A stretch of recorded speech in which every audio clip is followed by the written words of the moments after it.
안녕하세요. 죄안가족 여러분, 김성미 목사입니다. 오늘 하루도 우리를 부르시고 구원하시고 우리에게 사명을 맡기시고 상 주시기를 기뻐하시는 그 하나님을 바라보며 오늘 하루의 삶을 하나님 앞에 온전히 내어드리는 귀한 하나님의 사람들이 되어지기를 바랍니다.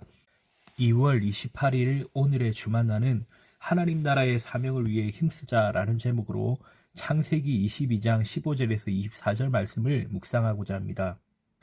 하나님은 75세 된 노인 아브라함을 불러서 열국의 아비가 되는 비전을 주셨고, 아브라함은 25년 만에 혹독한 훈련의 과정을 거쳐 100세의 아들 이삭을 얻었습니다. 무려 25년 만에 기도 응답입니다. 그런 이삭은 아브라함에게 비전이고 사명이었습니다. 그런데 하나님은 하나님이 친히 주신 사명과 비전인 이삭마저도 제단 위에 올리라고 하십니다. 하나님이 우리에게 주신 비전과 사명은 무엇입니까? 그것마저도 제단 위에 올려놓아야 합니다. 아브라함은 그 힘든 순종을 실행하고 있습니다. 믿으면 어떤 말씀이라도 순종할 수 있습니다. 때론 하나님의 계획이 이해되지 않아도 믿기 바랍니다.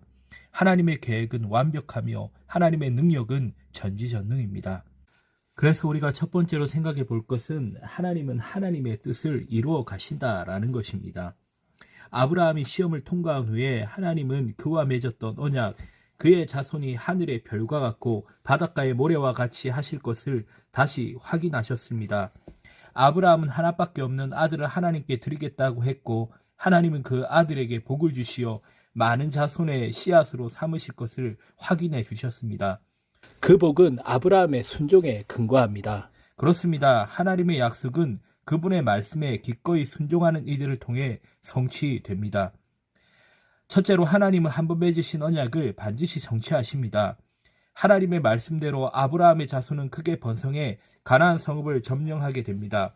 이는 궁극적으로 예수 그리스도를 믿는 모든 성도, 즉 아브라함의 영적 후손이 복음으로 세상을 정복할 것을 의미합니다. 둘째로 하나님의 언약은 그분의 일방적인 은혜로 쌍방적인 성격을 가집니다.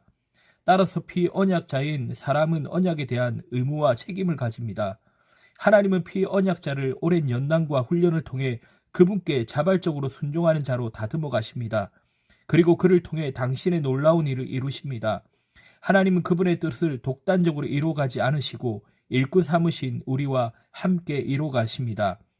따라서 우리는 하나님의 뜻을 이루기 위해 하나님의 말씀에 순종해야 합니다. 하나님의 약속은 반드시 이루어지고 하나님의 뜻은 반드시 성취됩니다. 하지만 거기에는 반드시 우리의 적극적인 순종이 필요합니다. 둘째로 크고 놀라운 복을 받습니다. 하나님은 아브라함의 순종으로 세상 모든 민족이 덕을 잇고 복을 받게 될 것을 선언하셨습니다.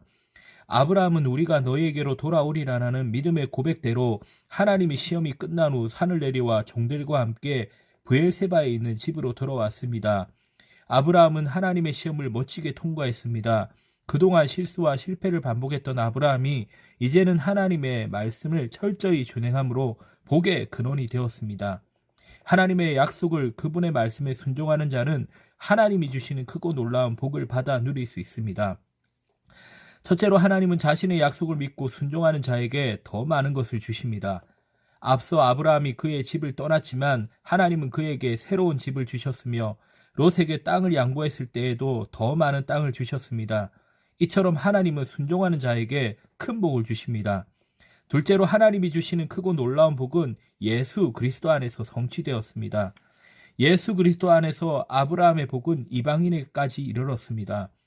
그러므로 성도는 이 땅에서의 복이 아니라 이미 받은 하늘에 속한 모든 신령한 복에 집중해야 할 것입니다. 우리는 하나님이 예수 그리스도를 통해 이미 성취하신 아브라함의 복에 집중해야 합니다.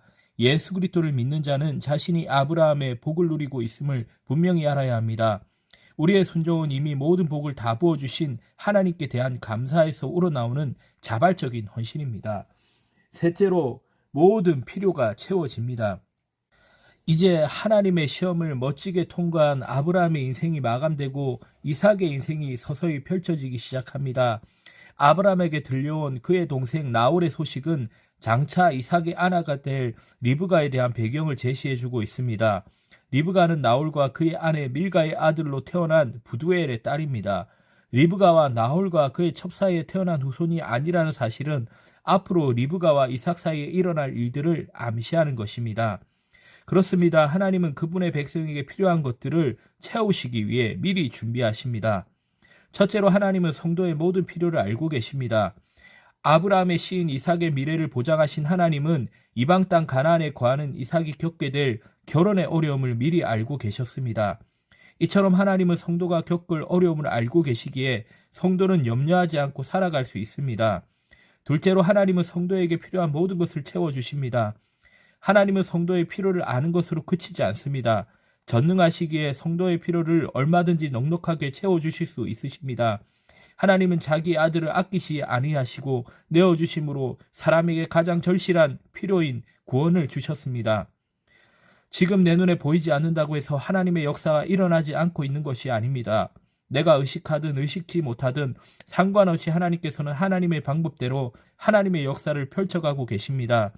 자연 속에서도 자연을 위해 이렇듯 신비스러운 역사를 이루어 가시는 분이라면 왜 인간사 속에서 그토록 사랑하시는 인간을 위해 당신의 역사를 행치 않으시겠습니까?